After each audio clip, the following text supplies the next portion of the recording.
This is the Greene Price Network. I'm Scott Greene. I'm Mike Price. I'm Don Daniels. And we have something here we're going to talk about. Now, I want to warn you, if you've got any kids listening, and God knows why, get them out of the room. Get them out of the room, put some headphones on them, blow their ears out. It doesn't matter. But you don't want them hearing this. This is going to give them nightmares. You know why? Because it gives me nightmares. And the question here is, did this guy go over the line?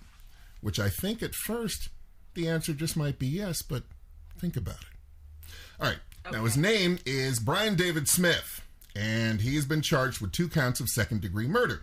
The people that he allegedly murdered are 2 of the freshest-faced, lovely children that you've ever seen in your life. One is Hallie Kiefer, a gorgeous, smiled 17-year-old with the rest of her life in front of her.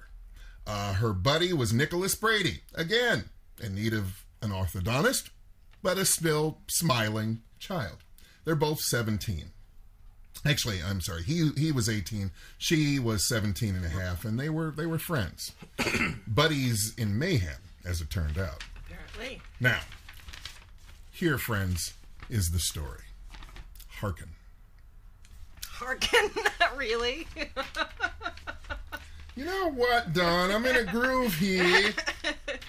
There is nothing wrong with using a little intelligent verbiage. He's listening to too much Christmas music, apparently.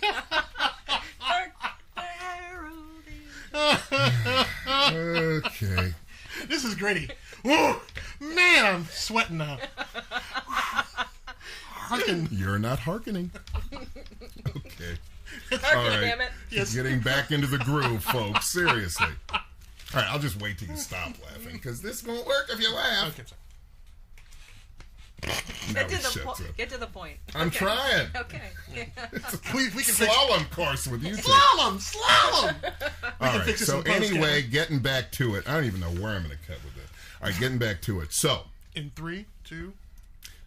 according to the complaint, Smith told the police he heard someone breaking into his house at noon on Thanksgiving. He showed the police where Brady and his cousin, Kiefer, the 2 fresh-faced kids we talked about, entered the house. Now, he had it. He'd been hit 3 times. This was actually the 3rd, and it wasn't going to be a 4th. That was what was in his head. So he sat downstairs.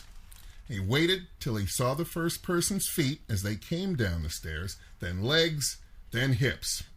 Then he fired at the first victim, which was Brady, which was the kid, the guy.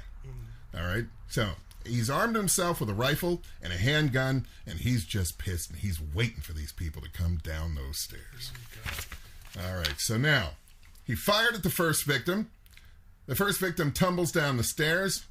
Brady looking up at this guy. Now, mind you, he's been shot through the hip at this point. So this guy's not doing anything. He is simply down there bleeding in shock, looking up at the guy who shot him, seeing this guy. Right. Okay, so this is already in black and white film. It's already a horror movie.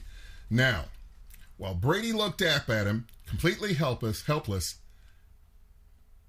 Smith shot him in the face with the rifle. Okay. Wow. He told investigators, very simple, I want him dead. Okay. So now that's one.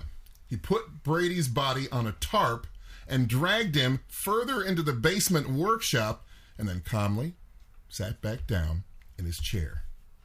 Now, several minutes later, he hears more footsteps, and this is Kiefer, the girl, coming down the stairs. Mm-hmm. So again, he waited till he saw the feet, then the legs, then the hips, and then he tried to shoot her, but the rifle jammed.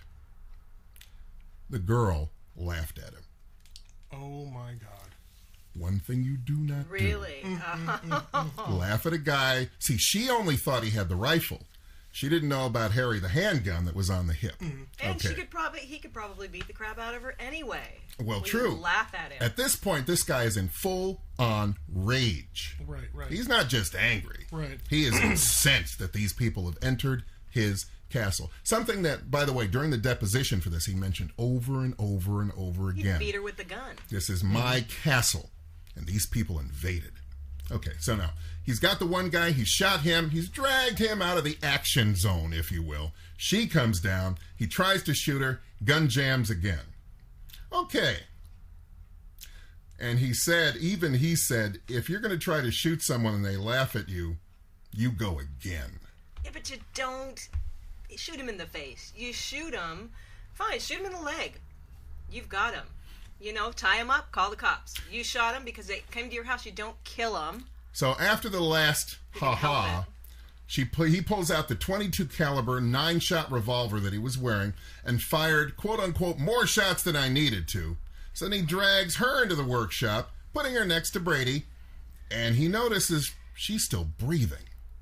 That bubbly froth that's, blood coming out of an open wound. Right. Oh, my God. All right. So Smith stared at this point, placed the handgun under her chin, and shot up into the cranium, giving her a quote-unquote, a good, clean, finishing shot. Jeez. So now he has taken the gun, blown her head off.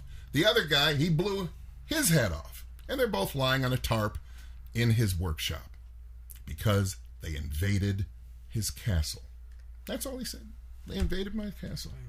All right. He told the police neither teens were armed, but he feared they might have had a weapon. So 24 hours goes by, and he asks the neighbor next door if they know any good lawyers, and the neighbor was the one that called the police. This guy assassinated those two kids because they entered his realm. Now the question is, was that over the line? The assassinating, yes. The shooting, no.